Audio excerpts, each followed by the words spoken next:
வணக்கம். சமீபத்துல இந்திய பங்குச்சந்தைகள்ல ஒரு மிகப்பெரிய எழுச்சி ஏற்பட்டுச்சு. ஒரே நாள்ல சந்தை ஒரு புது உச்சத்தையே தொட்டுருச்சு. வாங்க, இந்த வரலாற்று சிறப்புமிக்க நாளுக்கு பின்னாடி என்ன நடந்ததுன்னு நாம இப்ப விரிவா பார்க்கலாம். பாருங்க, +2.5%. இந்த நம்பர் தான் இன்னைக்கு நாம பேச போற விஷயத்தோட மையப்புள்ளி. என்னடா இது வெறும் 2.5% தானேன்னு நீங்க நினைக்கலாம். ஆனா இந்திய சந்தைகளை பொறுத்த வரைக்கும் இது ஒரு சாதாரண நம்பர் கிடையவே கிடையாது. ஆமாங்க, ஒரே நாள்ல இந்திய மார்க்கெட்ல ஒரு பிரம்மாண்டமான எழுச்சி. சென்செக்ஸ், நிஃப்டி ரெண்டுமே 2.5%க்கு மேல ராக்கெட் வேகத்துல ஏறிச்சு. இன்வெஸ்டர்ஸ்க்கெல்லாம் இது ஒரு பெரிய கொண்டாட்டம் தான். சரி, அப்படி என்னதான் நடந்துச்சு திடீர்னு? முதல்ல இந்த மார்க்கெட் ராலி எந்த அளவுக்கு பெருசுன்னு பார்க்கலாம் வாங்க. இது சும்மா ஒரு நல்ல நாள் மட்டும் இல்லைங்க, இது ஒரு சரித்திர முக்கியத்துவம் வாய்ந்த நாள்னே சொல்லலாம். இந்த நம்பர்ஸ பாருங்க. சென்செக்ஸ் கிட்டத்தட்ட 2000 பாயிண்ட்ஸ் மேல போய் 83,739ல நின்னுச்சு. அதே மாதிரி நிஃப்டி 50யும் 600 பாயிண்ட்ஸ்க்கு மேல ஏறி 27,727ல முடிஞ்சது.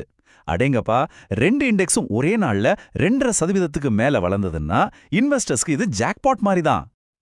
உண்மையை சொல்லணும்னா கடந்த ஒரு வருஷத்துல இப்படி ஒரு பிரமாதமான சிங்கிள் டே பெர்ஃபார்மன்ஸ மார்க்கெட் பார்த்ததே இல்ல. சந்தையோட போக்குல இது ஒரு முக்கியமான டேர்னிங் பாயிண்டா பார்க்கப்படுது.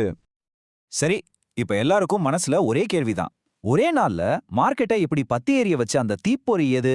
வாங்க, அதுக்கான காரணத்தை அடுத்த பகுதியில அலசி ஆராயலாம். இந்த ராட்சச எழுச்சிக்கு பின்னாடி இருந்தது ஒரு சர்வதேச நிகழ்வுங்க. அது வேற ஒன்றும் இல்ல, இந்தியாவுக்கும் அமெரிக்காவுக்கும் நடுவுல உருவான ஒரு புதிய உறவோட தொடக்கம்தான். ஆமாங்க, பல நாளா எல்லாரும் எதிர்பார்த்துட்டு இருந்த ஒரு முக்கியமான வர்த்தக ஒப்பந்தத்தை அமெரிக்காவும் இந்தியாவும் ஃபைனலைஸ் பண்ணிட்டதா ஒரே நைட்ல அறிவிப்பு வெளியாச்சு. இந்த ஒரு நியூஸ் தான் மார்க்கெட்க்கு பூஸ்ட் கொடுத்த மாதிரி ஒரு பெரிய உத்வேகத்தை கொடுத்துச்சு. இந்த டீலோட முக்கியமான பாயிண்டே இதுதாங்க. பாருங்க, முன்னாடி இந்திய பொருட்கள் மேல அமெரிக்கா போட்டிருந்த வரி 50%. ஆனா இந்த புது ஒப்பந்தத்துக்கு அப்புறம் அது வெறும் 18% குறைஞ்சிருக்கு. யோசிச்சு பாருங்க, இது இந்திய ஏற்றுமதியாளர்களுக்கு எவ்வளவு பெரிய நல்ல விஷயம்னு. சரி, ஒரு ட்ரேட் டீல் எப்படி முழு எக்கானமியும் இந்த அளவுக்கு ஆட்டி படைச்சது? இதோட ரிப்பிள் எஃபெக்ட்ஸ், அதாவது அலை விளைவுகளை இப்ப நாம பார்க்கலாம். இந்த நல்ல செய்தியோட தாக்கம் ஏதோ 1-2 செக்டாரோட நிக்கல. ஐடில இருந்து மேனுஃபேக்சரிங் வரைக்கும் மார்க்கெட்ல எல்லா துறைகளையும் ஒரு பாசிட்டிவ் வைப் பரவ ஆரம்பிச்சது. இன்வெஸ்டர்ஸ் ரொம்ப நம்பிக்கையோட எல்லா செக்டார்லயும் பணத்தை போட ஆரம்பிச்சாங்க.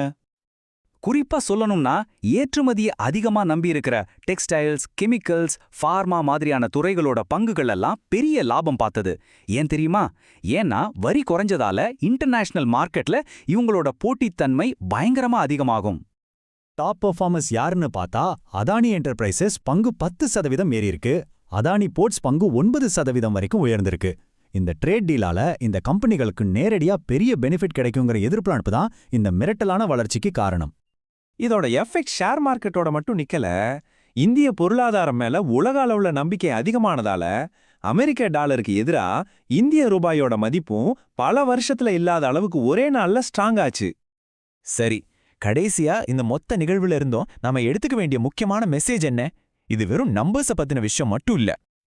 பல மாசமா இந்த ட்ரேட் டீல் பேச்சுவார்த்தை நடக்குமா நடக்காதான்னு மார்க்கெட்ல ஒரு விதமான அன்சர்டனிட்டி, அதாவது ஒரு நிச்சயமற்ற தன்மை இருந்துட்டே இருந்துச்சு.